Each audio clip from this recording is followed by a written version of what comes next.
fighting for free speech, Western civilization, and delivering common sense for the American people. Ladies and gentlemen, here's Scott Jennings. Rather a special day for the show.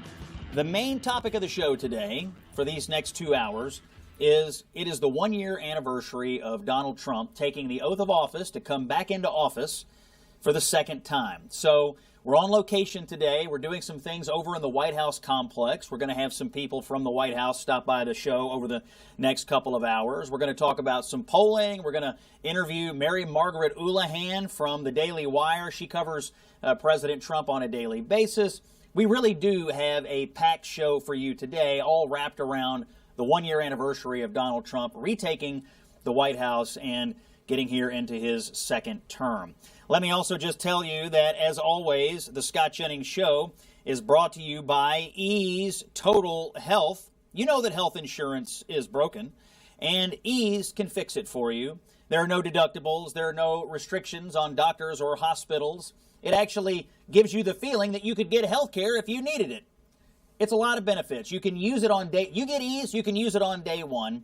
My advice is go to easeforeveryone.com/Scott, and you can learn more about it. Too much for me to list here. Go to easeforeveryone.com/Scott to learn more about Ease Total Health. Okay, where should we start? Where should we start? I was thinking about today's show, thinking about the 1-year anniversary of Donald Trump coming back into the White House, and I thought I would go back to the beginning. January 20th, 2025, Donald Trump has won in a landslide in the Electoral College. He has won millions more votes than Kamala Harris, and he believes that he has a mandate from the American people to do a lot of things, and all of it was wrapped around this phrase, a revolution of common sense. In fact, I'll never forget hearing that 1 year ago today. I was sitting on the set at CNN covering the inaugural festivities, and I heard Donald Trump say, we're going to have a revolution of common sense. And I thought to myself at the time, that would make a great book. And in fact, it did make a great book. I wrote it, and it made the New York Times bestseller list by the end of last year. But that phrase, a revolution of common sense, in my opinion, really is the definition of how Donald Trump has rebranded his political movement and the Republican Party. Let's take you back to last year. This is Donald Trump speaking in the Capitol Rotunda. Remember, it was indoors because of how cold it was, speaking to the assembled about his coming revolution of common sense. Today I will sign a series of historic executive orders. With these actions, we will begin the complete restoration of America and the revolution of common sense. It's all about common sense. First, I will declare a national emergency at our southern border.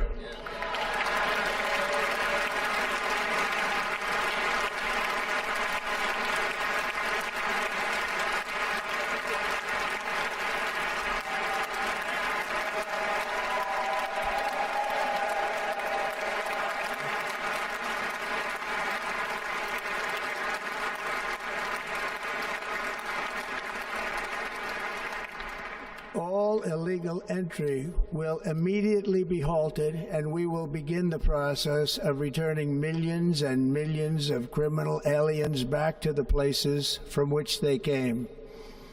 We will reinstate my Remain in Mexico policy.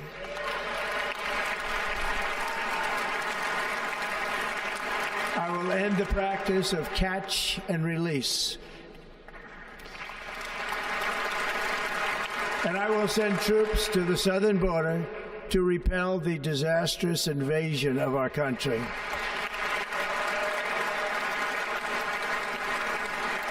Under the orders I signed today, we will also be designating the cartels as foreign terrorist organizations.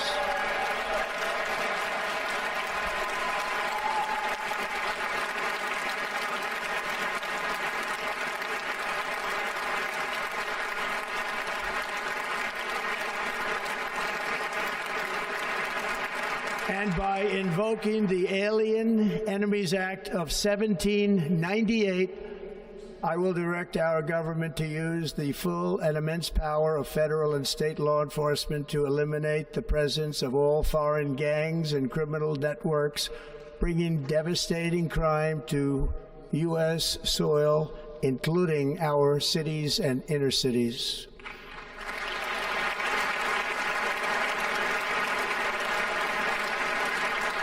As Commander-in-Chief, I have no higher responsibility than to defend our country from threats and invasions, and that is exactly what I am going to do. We will do it at a level that nobody's ever seen before. That was Donald J. Trump 1 year ago today, talking about the revolution of common sense. And really what you heard there was him discussing all of the things that he needed to do to get the nation's immigration crisis and border security crisis under control. And he has done it. There are literally no border crossings anymore. The border is closed. And we have enforcement going on in this country that simply wasn't going on when Joe Biden was the president. They have deported under Trump in the last year about 2.6 million people. About 2 million of those people have self-deported. And over 600,000 have been deported under ICE operations. And obviously this is in the news because of what's going on in Minnesota. You may ask, well, how did the American people take all this? The Wall Street Journal did a survey this weekend, and they asked voters who is best able to handle, meaning which party, Republicans or Democrats, is best able to handle border security. By a 28-point margin, Republicans are best able to handle border security. They asked who's best able to handle immigration. By an 11-point margin, Republicans are more trusted than Democrats to handle immigration. So on the president's signature issue, on the issue around which he said we'll have a revolution of common sense, it is the Republicans right now, in my opinion, who are benefiting politically. And it's amazing. You look around the country, the only chaos that exists is really in Minneapolis. The only other hiccups have been in other blue cities that have sanctuary policies. But it's in Minneapolis, Minnesota, that has the biggest issue. And what two ingredients do they have that nobody else has? Tim Walz and Jacob Frey. That's the two ingredients in this chaos cake that's being baked by Democrats in Minnesota. What else has gone on in the last year with Donald Trump? Well, a lot of conversation around the economy. Has he, in fact, fixed the economy? There's some evidence that independent voters are still reeling from cost of living in this country. But in the Wall Street Journal survey this weekend, who do you trust on the economy, Republicans or Democrats? By a 6-point margin, Republicans are more trusted. Who do you trust on inflation and rising prices? By a 6-point margin, people trust Republicans more than Democrats. Who do you trust on tariffs? A lot of discussion about tariffs in the last year since the president did Liberation Day.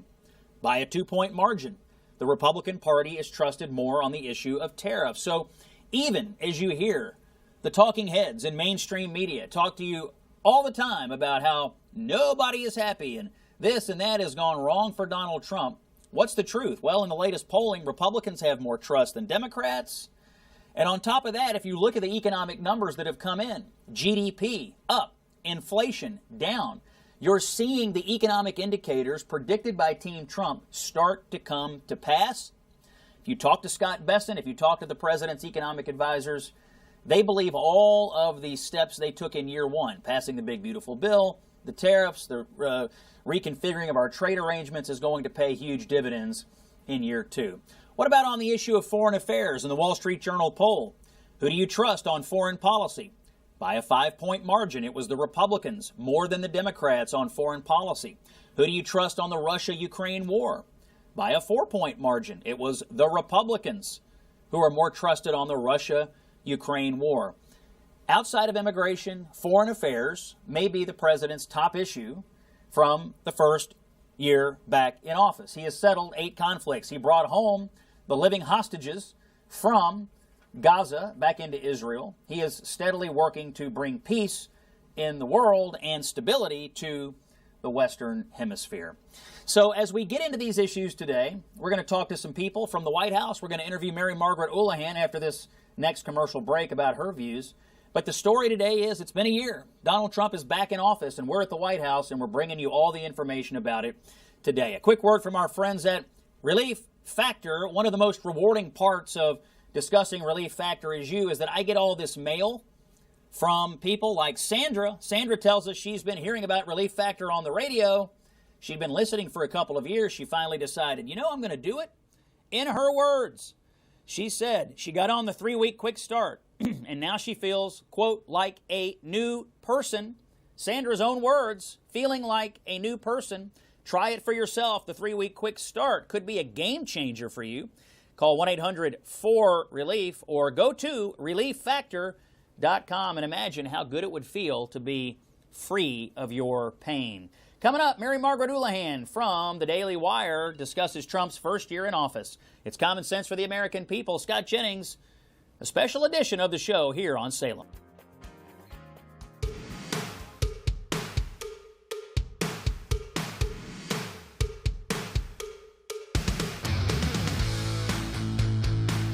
Welcome back to the Scott Jennings Show. It is Tuesday, January the 20th, and this is a special edition of the Scott Jennings Show. We are broadcasting some of our show live from the White House today, and we're also talking about the president's first year in office and having some conversations with people who have been closely covering the president. One of those people is Mary Margaret Houlihan, who is the White House correspondent for the Daily Wire. Mary Margaret, thanks for joining us here on the Scott Jennings Show. Welcome back. Thanks so much for having me. It's great to be here. Well, I'm glad to have you, and I follow your reporting closely because you tend to know things before everybody else knows them, and so I consider you to be one of the best sources. We're having a special edition of the show today, really just to look back on the president's first year in office, and I'm over at the White House complex today. You're in the briefing room every day. Let me just ask you a simple question. After 1 year in, is the White House functioning under Donald Trump the way you expected? Differently? Give me your just impressions. You're up close and personal with the White House press office and the president every single day. Right. So, Scott, I think a lot of us might have expected Trump 2.0 to operate, honestly, in the same way that Trump 1.0 did. And I can tell you, as someone who's covering this administration, and I know you know this yourself, this has been the most breakneck administration I have ever covered in my life. Obviously, I'm in there, I'm in the briefing room, I'm in the Oval Office, I'm up close, but there is constant level of news, constant level of announcements from the president. 1 minute you think you're talking about Iran, the next minute you're talking about Venezuela, the next minute you're talking about Minnesota, the next minute you're talking about immigration, you name it, every topic under the sun. And the president is not only juggling these balls, but he's making things happen. And I think you saw that very clearly with this raid on Maduro when they captured him and brought him back to the United States. Secretary of State Rubio said to the public, when the president says something, he means it. This is something that we didn't see with President Biden, and we haven't seen with many past presidents, but with President Donald Trump, love him or hate him, when he says he's going to do something, most often he does it. And that's what we've seen throughout the past year. But I would say perhaps the most significant thing I've noticed over the last year is that the president is keeping almost all, if not all, of his campaign promises, but he's also aggressively undoing Joe Biden's legacy. So he had to sit there for 4 years and watch Biden smear his name, go after his family, prosecute him, and really undo a lot of things that many Americans view as hurting our country.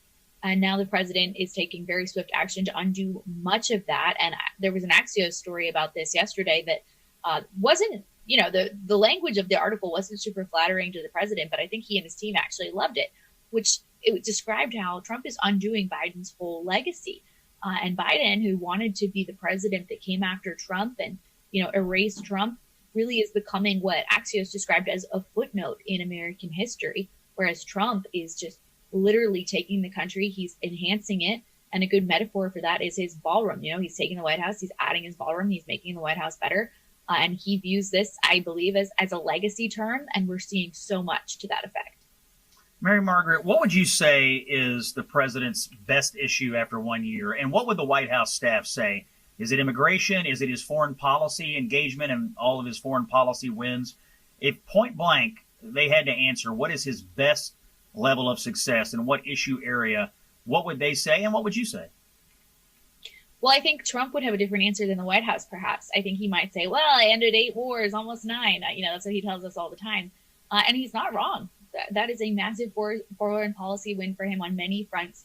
The White House has often pointed to immigration. He's completely closed the border. He's getting rid of illegal immigrants all over the country. He's rooting out fraud in many cities, including Minneapolis, which we're seeing very close up in these recent days. For my part, I've covered the culture wars for many years, Scott. I paid a lot of attention to abortion and gender issues specifically. I wrote a book on gender.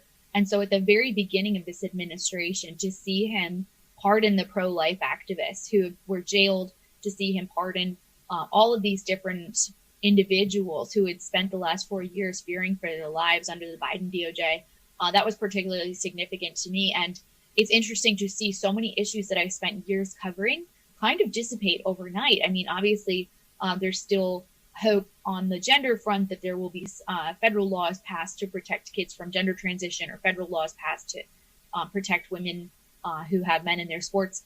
But at the same time, the president has really kind of snapped his fingers and fixed a lot of issues that people like myself were covering for years. And so that's been huge to watch. And then at the same time, obviously, I think the immigration issue is really the number one for the country recently. And the work that the president has done on that front, really to completely close the border, is very significant.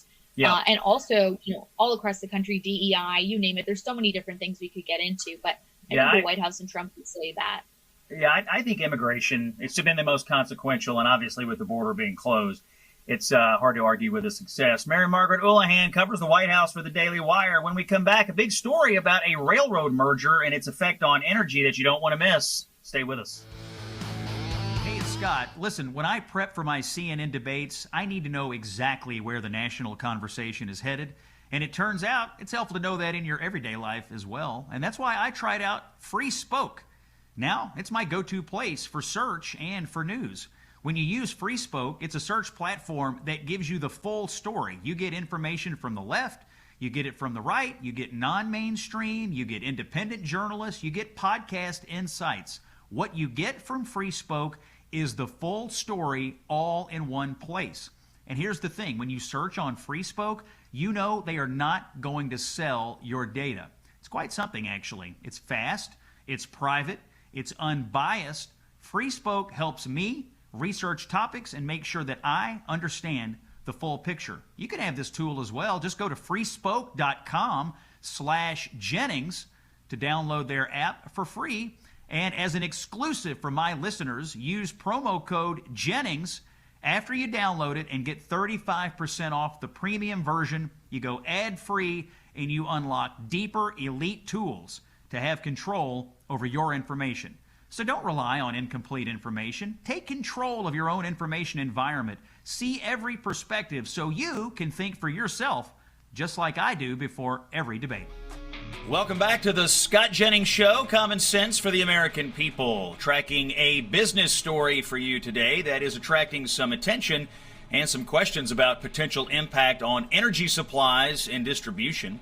Union Pacific and Norfolk Southern Railroads announced an $85 billion merger agreement in July of 2025 to create America's first transcontinental railroad, gaining support from shareholders, but also facing significant regulatory hurdles, including a review from the Surface Transportation Board and opposition from some major unions like the Teamsters.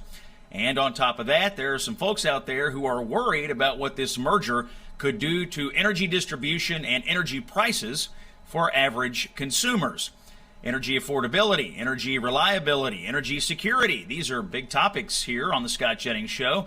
And to discuss all of this today, I welcome to the show Daniel Turner, who is CEO of an organization called Power the Future. Daniel, welcome to the Scott Jennings Show. Scott, great to be on with you. Thanks for having me.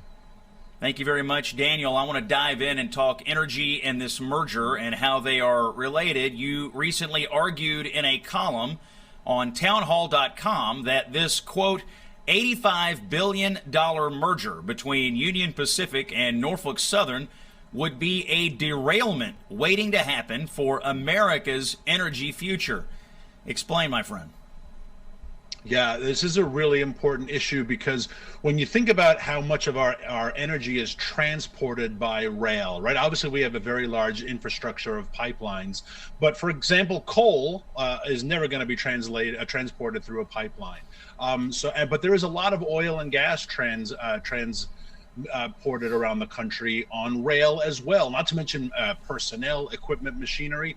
And our concern here is that when you get these big mergers, you get rid of competition, you get rid of competitive pricing, and prices go up. And when you look at a lot of big mergers that have happened over the years, you look at initiatives in the banking world, well, we have fewer, larger, wealthier, more powerful banks. We don't have a better banking system since Warren's banking initiatives or Dodd-Frank. Same is true with healthcare. We have fewer, stronger, wealthier, more powerful healthcare companies. We don't have more options and more affordability. So our concern in the rail industry is this: if we create these behemoth monopolies, we lose competitive pricing, and that is bad for energy writ large, and it's bad for consumers. Before we get back to the merger issue, as you know, I am from Kentucky, so I know a little bit about the coal industry there. Given all your work in this sector, in this field over the last several years, do you believe that coal still has a big future for America's energy matrix? We have some people out there that's still trying to get rid of it, although we see our competitors on the world stage like China still using a lot of coal out there. Well, when I've testified before Congress on this issue, there's very simple numbers here that are just commonsensical. The world's coal consumption continues to go up. America's coal consumption continues to increase. What's happening is that America's production is diminishing. And so as the pie gets bigger, America's slice is getting smaller. And I don't see how that's green, right? And we can have a whole separate conversation about climate change and emissions and all of that. But you can't tell me that it is good that China and Indonesia and Malaysia are manufacturing coal and America is not. If you believe it's a global issue, for example. And again, I started Power of the Future because as we are pushing towards mining in Indonesia and China and Malaysia, we're telling hundreds of thousands of American coal miners, sorry, we don't care. Get a job, right? Learn to code, do something else. And the tragedy that we've inflicted on rural coal communities, opioids, suicide, depression, poverty, all because it's easier to let these things happen in China. That's why Power of the Future was born. American miners should not lose out because it's more profitable to have 9-year-old girls in central China mine coal and slave mines. Let's talk about energy policy in the macro, and then I promise you we'll get back to the merger issue. Obviously, some energy deregulation took place in the big, beautiful bill last summer. Gas prices are pretty low right now, although in some places, energy prices are going up for consumers. As the Republicans in the House start to look at this next budget reconciliation process, what is the single thing, the single piece of advice that you would give them about energy policy that they could do to help bring down costs for consumers and businesses who are seeing higher prices, frankly, because of policies that have been uneven around the country? Coal. We go back to coal. The best thing you could do, the Biden administration shuttered over 100 functioning coal mines nationwide. There was no referendum, there was no vote, there was no act of Congress. They just used the weaponized EPA. And I'm sure leftists celebrated and said, this is good for the earth, it's good for the climate. Well, that's not true, first of all. And second of all, certainly not good for our pocketbooks. So we have taken offline so many kilowatts and megawatts of reliable electricity production, all in the hopes of one day we will build wind, one day we will build solar. One of the best examples, and you recall this event, July of 2022, a sweaty Joe Biden was in an empty field outside of Boston. He talked about the evils of coal. It's when he told everyone, me and all of my friends have cancer, and everyone scratched their head and said, did Biden just say he has cancer? Right, that was a coal mine, a coal plant. It produced 800 megawatts of power for the Boston area. They gladly demolished it. They got rid of the jobs. And he said, one day we will build. Well, they haven't, and they're never going to. And this wasn't because of Trump. No one bid on an offshore plant. No one bid on a solar plant. So they took away what was working, And how is electricity prices in Massachusetts? They've gone through the roof. So the best thing we could do on affordability is reopen as many coal and natural gas and nuclear and hydro, but reopen what the Biden administration foolishly shuttered.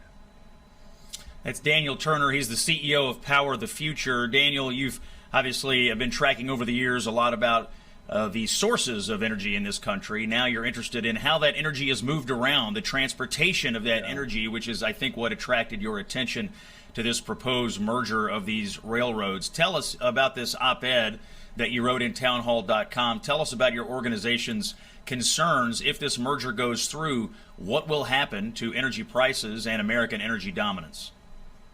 Yeah, what will happen in the simplest is that you have less competition, and that's bad for markets in any industry. It's bad if you own a sandwich shop. It's bad if you own a grocery store. Competition keeps prices low. And so our concern is that as we are bringing more American energy online, whether we're mining it, whether we're producing it from the ground, that has to be transported. And if we have just one monopoly, it will be like Amtrak. Right now, I take Amtrak a lot from New York City to Boston, back to DC, et cetera, et cetera. Look at how much Amtrak costs and look at its reliability. No knock to Secretary Duffy; he's trying his hardest, right? But why did the rest of the world seem to have mastered rail, and America hasn't? And the reason why is because they have multiple competitive lines. So I don't want to see one behemoth rail company that will control pricing if we're going to try to keep prices low.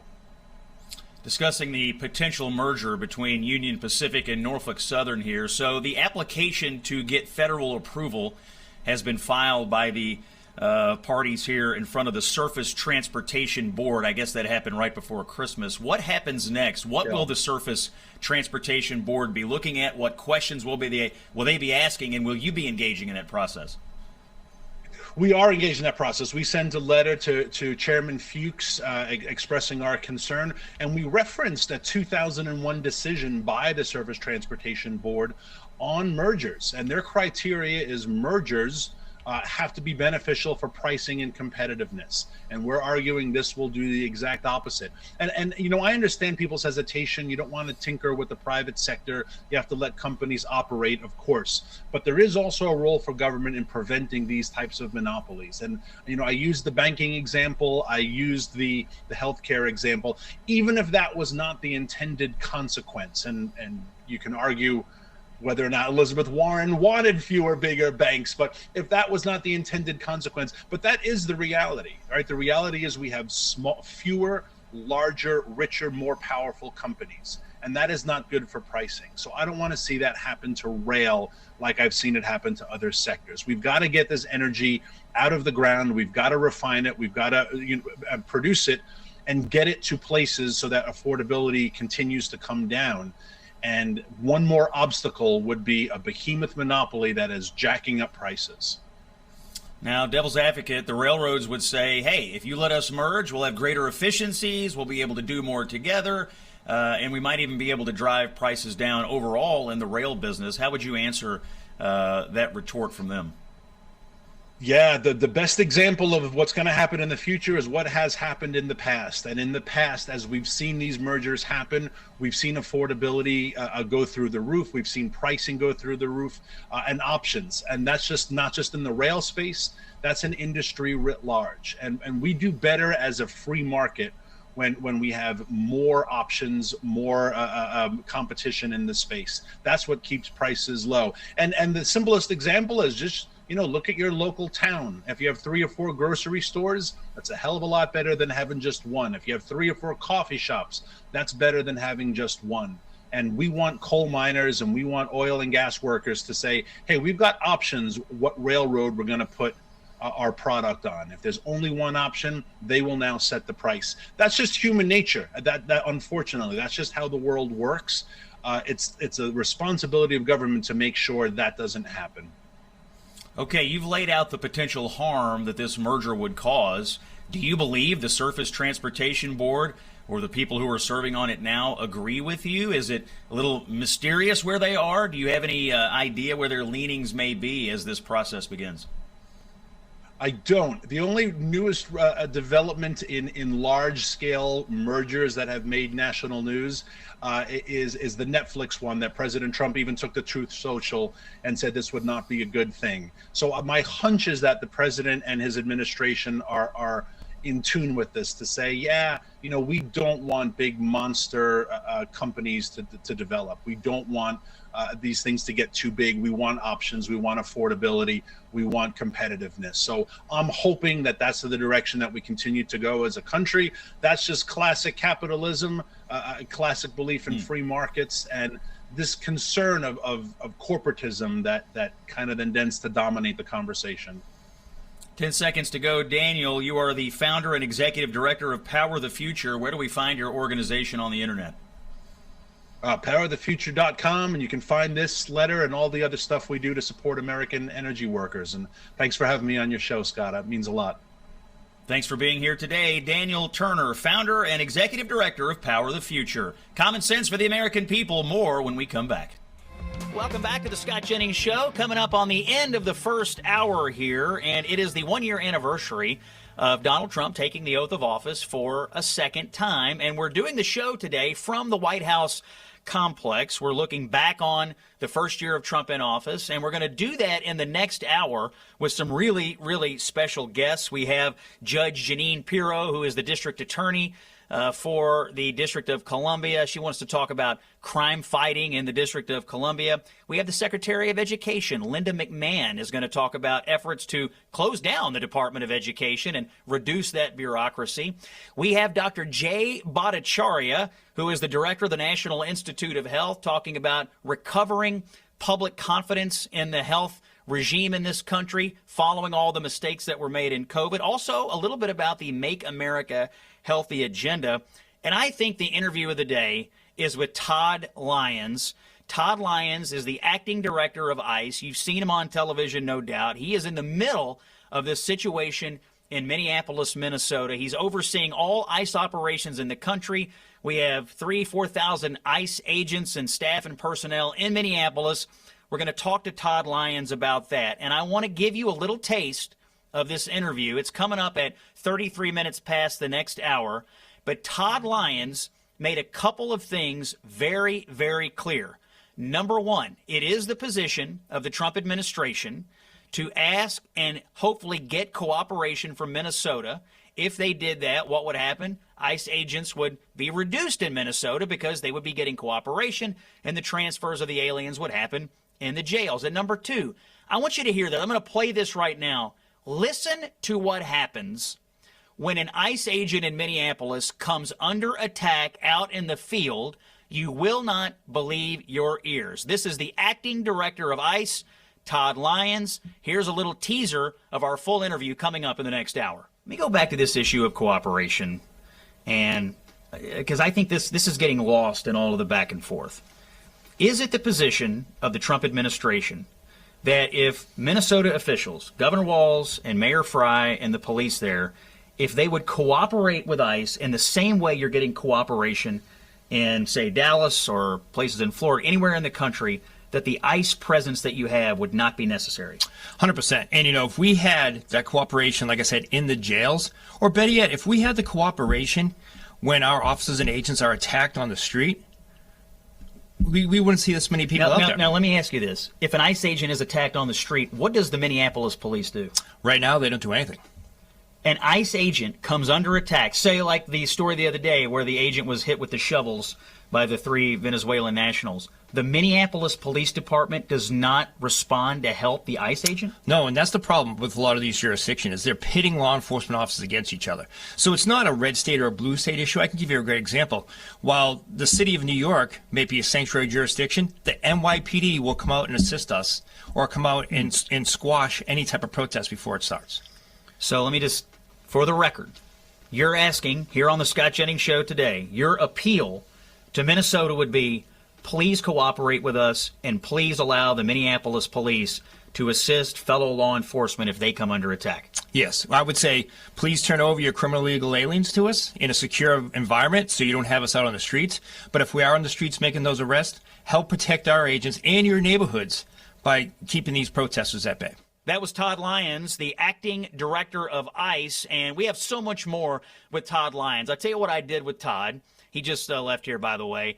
We went through a lot of the accusations that are made against ICE. You know, do they have the proper training? Do they have the right experience? Are you targeting American citizens? You hear all these things on your television day after day after day.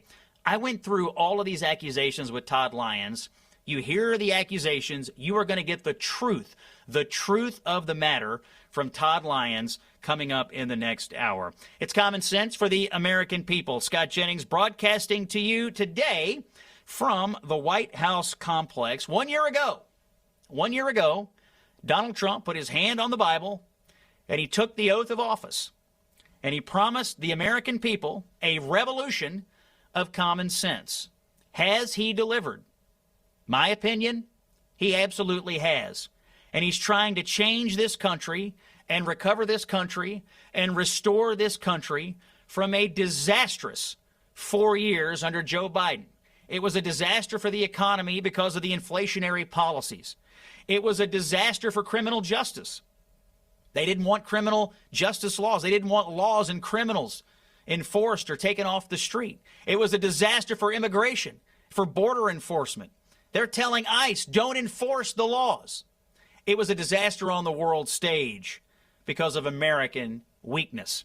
All of these things have been reversed and or corrected already by President Trump and his administration. You're going to hear from the people making it happen when we come back. It's Common Sense for the American people. Scott Jennings is here. Stay with us on Salem. The voice of free speech. The truth delivered. Common sense for the American people. Welcome to the Scott Jennings Show. This is the 1 year anniversary of President Trump taking the Oval Office for the second time. And we are broadcasting the Scott Jennings Show today from the White House complex. We have an amazing set of interviews for you today. People who work closely with the president every single day. You can see one of them sitting next to me if you're following on the video feed right now. This is the Secretary of Education, Linda McMahon. We'll get to her in just a moment. As always, by the way, the Scott Jennings Show is brought to you by Ease Total Health. Health insurance is broken.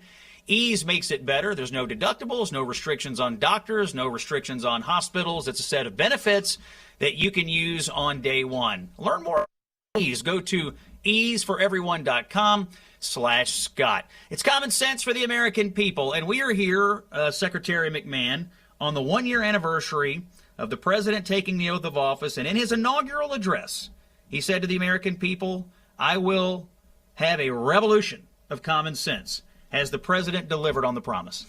I think he certainly has, but we've seen it in so many levels of government. You know, education is certainly one of those. So you're running the Department of Education. I heard you give a speech the other day, and you said you were the only person in government whose job it is to eliminate their own job because the president has promised to eliminate the Department of Education. What is going on that front? This is obviously something conservatives had wanted to do for many decades. Well, I think we're making good progress, and the president was very sincere about getting the bureaucracy out of education. And that's his main concern, that there's so much bureaucracy that is in Washington, D.C. He clearly is a strong supporter of education. He's clearly showed it in the One Big Beautiful Bill, in which we had, for the first time, a national school choice program that's part of that. He has just simply said, let's take a look at what we're doing and making sure we're doing it for the people, bring education closest to the child, because that is the best place for it to be. Teachers, parents, school superintendents, governors know better than Washington, D.C., which is better for their schools to support their communities. When you took over the Department of Education, what were some of the things that you found inside the bureaucracy that were absolutely an impediment, in your opinion, to actually improving educational outcomes in this country? Well, just how long it took to get things done. I mean, one of the things that we have done, we just signed, taking education back to the states, a waiver for the state of Iowa. They applied for it, which allowed the governor to combine several grant streams into one and to distribute them the way that she felt was best for the state, and that's going to save dollars. It's going to save them about $8 million on this one particular grant, and so that's one of the things that we're doing. We want to save dollars. We want to cut through the red tape. So overall reduction in bureaucracy is occurring at the Department of Education. To fully eliminate it, it would require an act of Congress, right? Yes, it does. And do you believe the Republicans up on the Hill are going to try to go for it this year?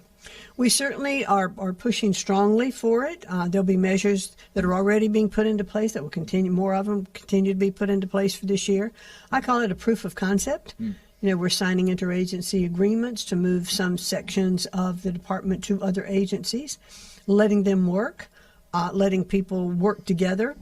It's still under the budget of education with supervision from education, but it's really meshing with people in other agencies. The first ones we've signed are with labor. We're already seeing the success in that of getting payments out the door for grants quicker because they have a better technology system. Yeah, this is one of the things about closing up this bureaucracy at education that I think is important.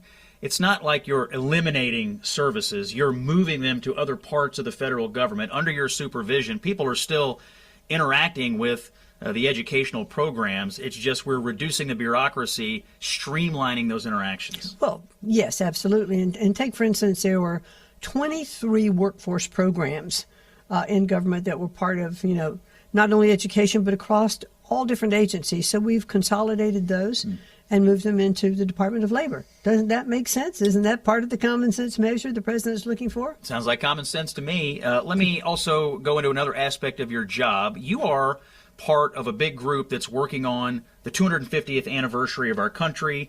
You know, I shudder to think what would be happening if we had not won the election in November of 2024. We'd be apologizing for America. Instead, we're going to be celebrating America here in the 250th birthday coming up on July the 4th. What are you doing on that? Well, we have we're working with a coalition of 50 different members going to different states on our History Rocks tour, the Trail to Independence. It is really fun. We're going to middle schools and high schools. We actually have competitions, and they're based on, you know, questions from about the states relative to signing the Declaration of Independence, as well as, you know, national questions. We have winners. We give out prizes. The whole auditorium full of kids just is so enthusiastic and supportive, and they're really enjoying it, and they're really looking forward to the 250th celebration. I think this is part of the president's leadership on this front. We're trying to teach kids to love America. Yeah, and absolutely. Unfortunately, there's a lot of people on the left in this country who would love to and have been teaching kids to hate America, or that America is somehow rotten at its core. But it seems to me that part of the project here is we have to remind people we live in the greatest country on earth. Yeah, and that's exactly how all of the comments and the speeches start in all of these assemblies. This is the greatest country on earth, and we're going to celebrate her this 250th year. And it is amazing. The kids really get into it. Secretary of Education Linda McMahon, our first guest here, the 2 o'clock hour on the Scott Jennings Show. We're broadcasting from the White House today on President Trump's one-year anniversary of taking the oath of office for a second time. I want to ask you, Secretary McMahon, take us inside the Oval Office. You're part of the cabinet. You're involved in a lot of high-level meetings with the president. You interact with him often. You have a long-standing relationship with him. For our listeners, take us in to the decision-making process of Donald Trump. How does it work in the room when he's looking at an issue and needs to make a decision? How do you get him to that decision point? How does he ingest information, and how does that interaction work? He's incredibly quick on the downtake for information. He understands it. And of course, it's not that he hasn't looked at it before you get there. He's had briefings. He understands what the issues are. You go in.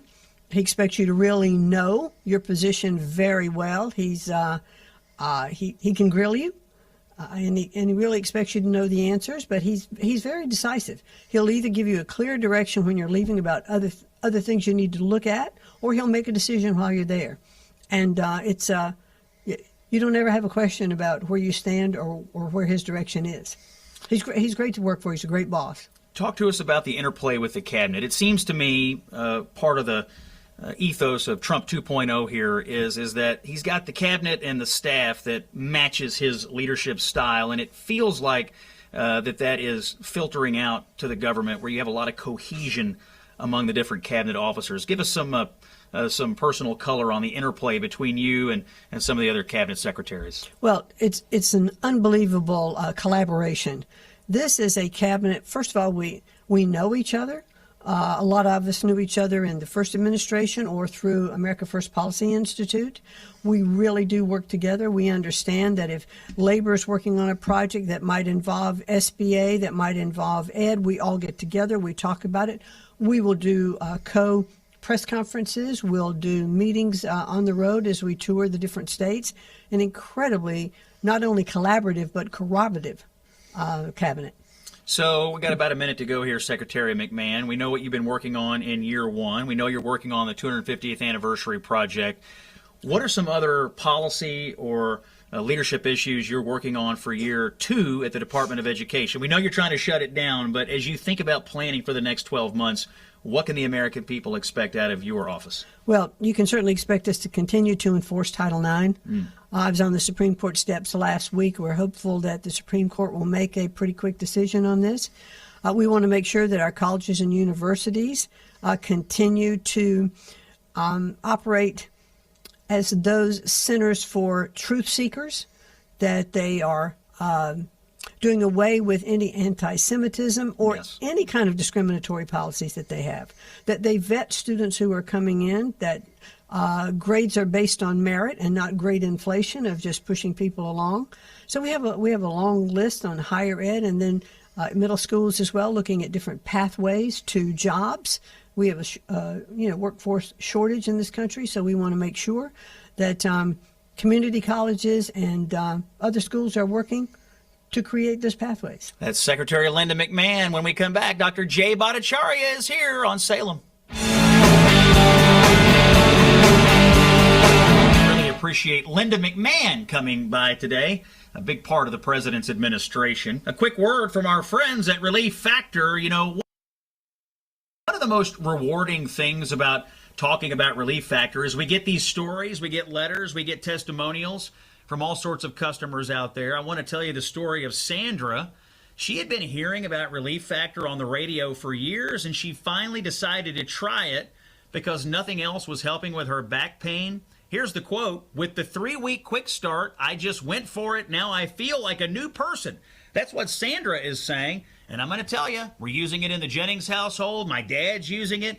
We know that Relief Factor works. Sandra knows that Relief Factor works. Here's how you get in touch with Relief Factor. Call 1-800-4RELIEF or go to relieffactor.com. Ask yourself, how would it feel to be out of pain? With Relief Factor, you...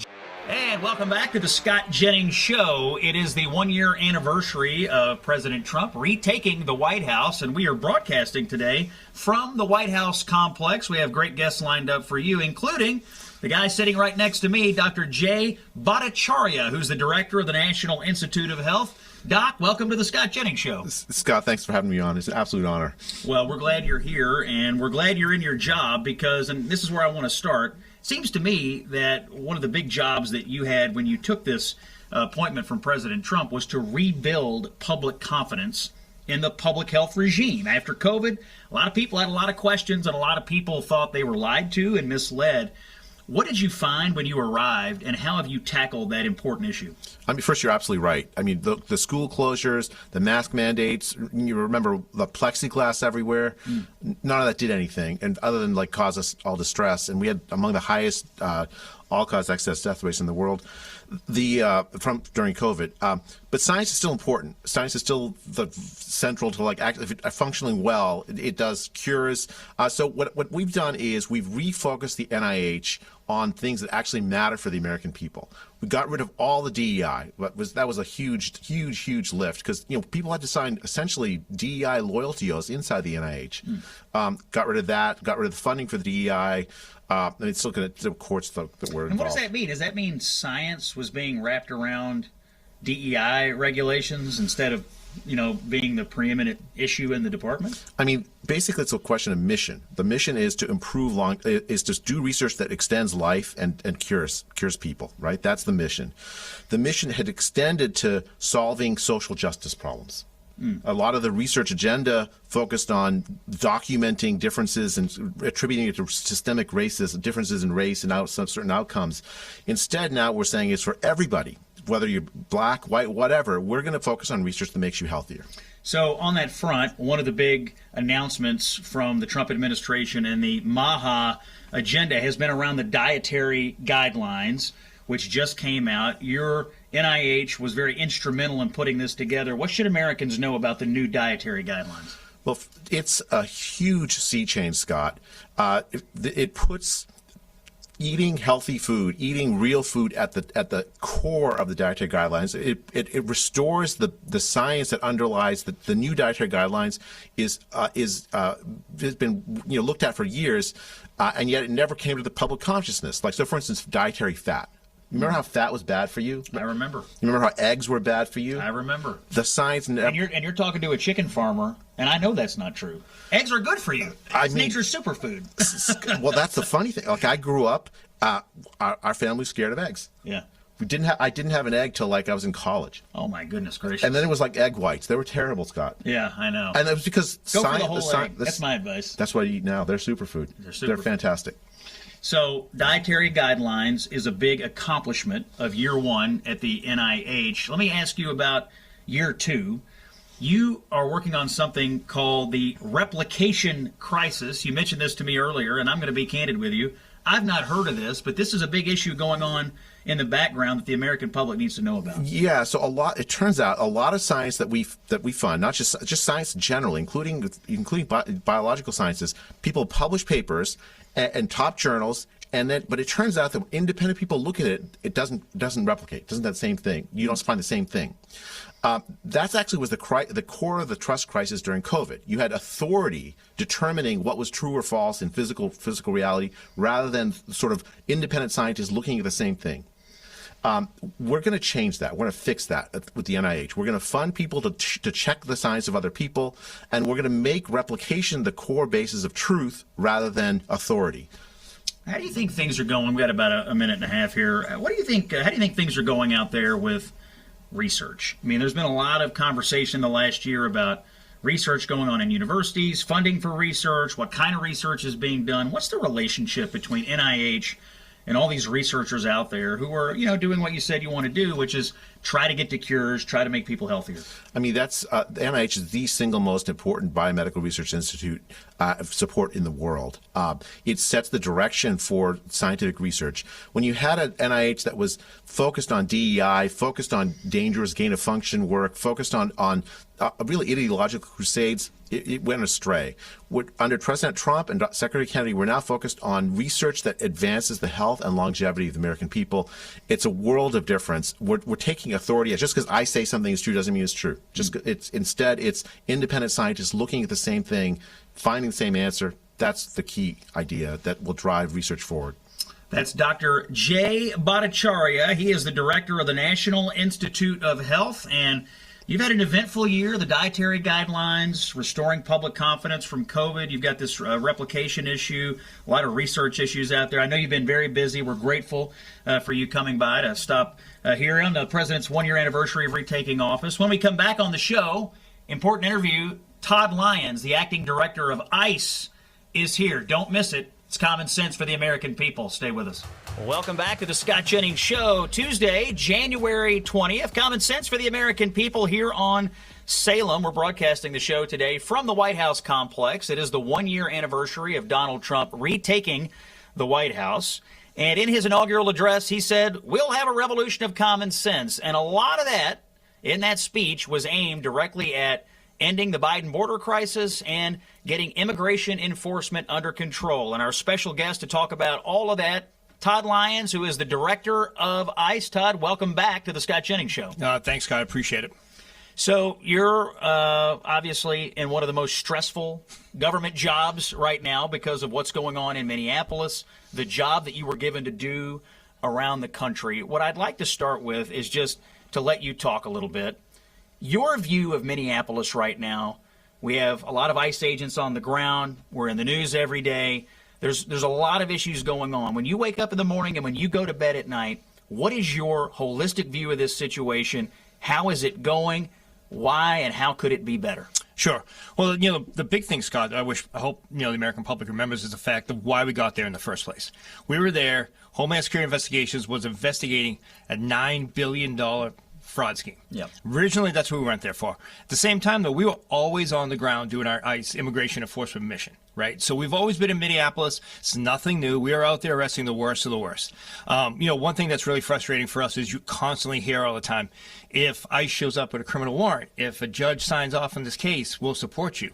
Much like Los Angeles, we had the riots where we went to do a worksite enforcement. We actually had a criminal warrant, and we still came across protest. Now we're out there doing a lawful law enforcement mission, and we have American citizens and lawful permanent residents and some illegal aliens that are involving themselves in a law enforcement situation and making it dangerous for everybody. And, kind of to what the president's point was, common sense. Common sense would be you work with federal law enforcement, and we're just not seeing that. So while we're out there trying to do our mission, they're releasing criminal aliens back on the street. We have to go arrest them. Now we need more agents and officers to protect the cops out there arresting people. I go to bed every night, and my biggest concern is the men and women of ICE and their safety, and they go home safe every night. Right now, Minneapolis is just not a safe place, but we have to make sure we protect our officers and agents, but we have to protect the communities of Minnesota as well. So let's talk about the ICE presence in Minneapolis. There are how many ICE agents in Minneapolis right now? Right now we have about, total between all our components, about 4,000 folks on the ground. And is that the most staff you have in any metropolitan area in the country? Right now, yes. Okay, so let's talk about why that is. In cities and states across this country, ICE, Department of Homeland Security, is getting cooperation from state and local officials. And when you're talking about cooperation, what does that look like? Give me an example of where cooperation is working perfectly. I'll give you a great example. If we'll give a jurisdiction in Texas, say Dallas Sheriff's Office. We have a immigration enforcement officer stationed there. People come in, they screen them as well. They place detainers on them. They determine that person's here illegally in the country. Oh, and he's a public safety threat because a local law enforcement agency decided to put him behind bars. And then when the state or the locals are done with that individual, they turn him over in a safe, secure environment. That's cooperation. In the jails. In the jails. So we're talking about an illegal alien that is a threat to public safety, picked up by local law enforcement. You put a detainer on them, and then the locals work with your guys to just transfer them in an administrative way. This is as easy as it gets. This is what cooperation looks like. 100%. That is what the best example of cooperation I can give. So in Minneapolis, we have the opposite of that. There is no cooperation, meaning they pick up an illegal alien who is a violent person. They then let them out of jail. They go back on the street, and then that forces ICE to have to go chase them down on the street, in the neighborhoods, in the communities, which is why you have to have a larger presence, yes? 100%. So for us, it would only take 1 or 2 agents or officers to take custody of them in a secure jail environment. Back in traditional days, we would go out with 5 to 6 officers to make that arrest. But now when officers and agents are being attacked by bystanders who have nothing to do with the situation, or protesters come out, we're having to go out with 10 to 15 additional individuals just to protect that arrest team. So you've got people who are chasing down violent illegal aliens, and then you have people protecting the people who are chasing down violent illegal aliens. 100%. So this is why you have so many people in Minneapolis. As you know, I sit in my job at CNN every night, and I hear a lot of accusations made against ICE. I want to go through some of this and just let you debunk some of the myths that are out there. Number one, they say ICE is targeting American citizens to arrest and deport. Is this true? That is not true at all. 100% false. Okay. How would an American citizen get ensnared in a situation with ICE? What's the most common way that would happen? We've seen it play out right now is when they interject themselves in a law enforcement situation, when they impede or harass or assault officers or agents. Okay. What if, say, an American citizen is harboring illegal aliens in their home? Is that another way they could come into contact? That's another way as well. Or if you're an employer and you're employing illegal aliens or a part of a forced labor network, you can be encountered that way through a criminal investigation. And let's go into these interactions between American citizens and ICE agents who are in the field doing their job, performing lawful law enforcement activity. What are you seeing? I mean, obviously, we know the tragic situation with the shooting. An agent was hit with a car. What other kinds of ways are you seeing people come after and assault ICE agents? Previous to Minnesota, we used to see people just come up, try to stick a cell phone in an officer or agent's face, try to record it, yelling at them from across the street. Then it started slowly picking up more. Then we started seeing the vehicle incidents. Not necessarily ramming at the beginning, but blocking officers, agents in so they couldn't go to a next arrest. Then, through a lot of the political rhetoric, when they talked about actually things you could do to impede ICE officers, we saw individuals going in and trying to rescue, if you will, grab the illegal alien out from the officers, pushing the officers out of the way. Because, the left has this rhetoric that you're an American citizen, ICE can't touch you. Right. But if you touch a law enforcement officer, you're going to jail. Right. So you have American citizens who are trying to grab illegal aliens who are being apprehended and rip them away? Rip them away. I mean, and so this is a felony. Under federal law, interfering with law enforcement is a felony, yes? Yes. Okay, so, I mean, it is amazing to me the irresponsibility of the rhetoric out here. People are being trained to inject themselves into situations, and now they're in harm's way. They could be charged with a felony, or they could get injured. This is important. The public service announcement here is when you inject yourself into a law enforcement situation, you are putting yourself in danger. 100%. And that's a lot of these incidents we see are people injecting themselves into a situation that they just don't need to be there. We're all for peaceful protest, but do it in a safe and smart way. What they're doing now is not smart. All right, this voice you're hearing today, Todd Lyons. He is the director of ICE. We're talking about all the issues with immigration enforcement. Let me tell you another myth that I hear all the time, and that is that ICE agents aren't trained. They're not trained properly. You're hiring people and throwing them out onto the streets without any training whatsoever. What say you to that accusation? I debunk that totally, too. So what we've done, Scott, is we went and we looked at everything holistically, right? And efficiency of government, we want to look at what we can do to make sure we're sending everyone out there, top, well-trained officers on the street, but also using our time wisely. So what ICE has done is we've recruited a lot of former federal law enforcement, current federal law enforcement, state and local. So we're able to use their training and their experience as well. But we still have everyone that goes through the FLETC, the Federal Law Enforcement Training Center. Everyone's still trained in defensive tactics. Everyone has qualification scores. They have PT standards. It is still the same. We just went from having 8-hour class days to 12-hour class days, 6 days a week, to make sure we can get more men and women out on the street. But we have not subsided on our standards. That was one thing I stood firm on. We weren't going to do that. And I made sure the training staff figured out a way that we have the best trained people out on the street and still meeting the president's goal of getting 10,000 new agents. So the accusation that you're hiring somebody on a Wednesday and throwing them out on the street on a Thursday with no training is totally false. Completely false. And the accusation that you have reduced or degraded training requirements or the standards to become an ICE agent, that is false. That is false. How is recruitment going? Because you were given an additional budget in the big, beautiful bill to hire more ICE agents. How is recruitment going under that new program? Recruitment's going great. We've met our goal, but we're actually exceeding it now. We're still going to hire more. You would think with all the bad publicity that ICE is getting right now, there'd be we'd have a stoppage, but we don't. We have over 220,000 applicants. American law enforcement officers that wanted to come and be a part of a good organization, good federal law enforcement career, and it still continues. We still have people every day putting in to be an ICE special agent or deportation officer. So the people that are on the streets in Minneapolis have all the proper training, and in the case of many of these folks, they've been with the agency for years and years and years. So it's not as though they are brand new to this. In fact, the agent that was involved in the shooting the other day, 10-year guy, in fact, had been hit by a car last summer and had 35 stitches in his leg. So these are people who are not just trained but experienced. Yep, they have the experience, and not only do they have the experience with ICE, they have a lot of experience from other law enforcement agency as well. Our officer that was involved in that shooting, he served proudly in the Border Patrol, was a member of their special response team, so he was well trained. Let me go back to this issue of cooperation, and because I think this is getting lost in all of the back and forth.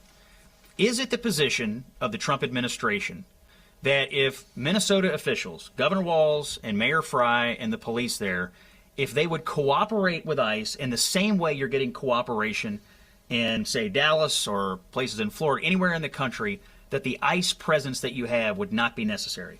100%. And, if we had that cooperation, like I said, in the jails, or better yet, if we had the cooperation when our officers and agents are attacked on the street, we wouldn't see this many people out there. Now, let me ask you this. If an ICE agent is attacked on the street, what does the Minneapolis police do? Right now, they don't do anything. an ICE agent comes under attack, say like the story the other day where the agent was hit with the shovels by the 3 Venezuelan nationals, the Minneapolis Police Department does not respond to help the ICE agent? No, and that's the problem with a lot of these jurisdictions is they're pitting law enforcement officers against each other. So it's not a red state or a blue state issue. I can give you a great example. While the city of New York may be a sanctuary jurisdiction, the NYPD will come out and assist us or come out and squash any type of protest before it starts. So let me just, for the record, you're asking here on the Scott Jennings Show today, your appeal to Minnesota would be, please cooperate with us and please allow the Minneapolis police to assist fellow law enforcement if they come under attack. Yes, I would say please turn over your criminal illegal aliens to us in a secure environment so you don't have us out on the streets. But if we are on the streets making those arrests, help protect our agents and your neighborhoods by keeping these protesters at bay. And the kinds of people you're encountering, these are the worst of the worst. Give me just a few examples of the kinds of crimes that have been committed by these illegal aliens. Yeah, I can give you 3 last night. We had one that was arrested for a distribution of fentanyl, one that was arrested for distribution of ecstasy, over 8,000 tablets, 2 for sexual assault of a child, and a murder. You know, and we look at one that the secretary is actually out on a ride-along, was wanted out of Connecticut for a sexual assault of a child. Came to Minnesota, was arrested for a DUI, was released back on the street, and he had a pending homicide charge in his home nation. Those are the ones. That is Todd Lyons. He is the director of ICE.